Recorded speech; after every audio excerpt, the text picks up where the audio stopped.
To play Will, there's a really nice arc that he kind of goes through. When you get the script, was that something of a nice surprise for you? Yeah, very much so, and I actually didn't really see it coming, to be honest. And I was into the idea of Will as being this really sort of good person and trying to do the right thing from the start, and it was great.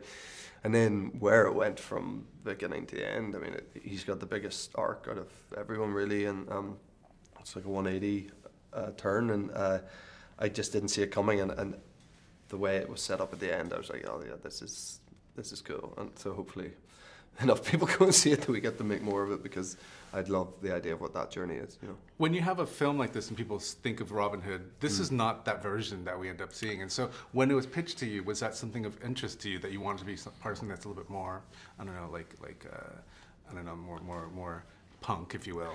Yeah. I mean, you know, I think a lot of us involved, and Otto included, I'm sure you'd say this, when he was approached, their first thought was, you know, no, you know, I'm not going to do another Robin Hood. Like, you know, what's the point?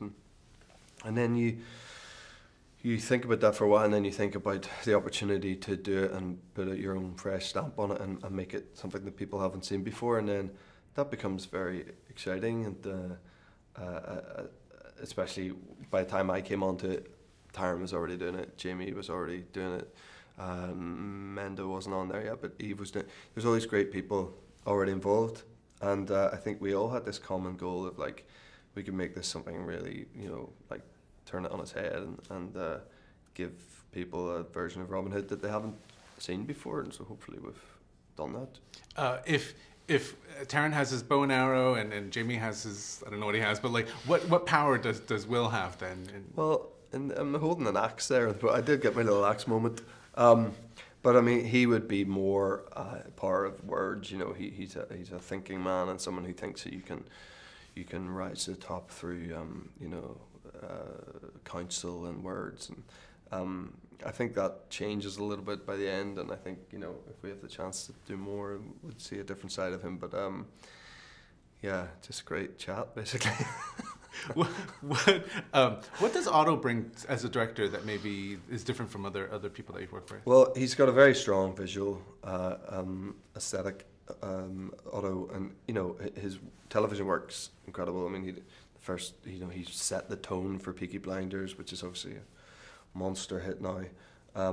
He set the tone for Black Mirror, and again, monster hit, by directing the first episodes of those shows. This is his first movie. I just think it blows my mind, like the ambition and the sort of, you know, I don't know, the guts that it takes to try to pull a Robin Hood movie off, with a, you know, big budget Robin Hood movie at a big studio as your first ever feature. I think it's pretty cool. It says a lot about the man and his ambition, and you know, hats off to him. I think he's done a great job, and he was nothing but a joy to work with. Nice.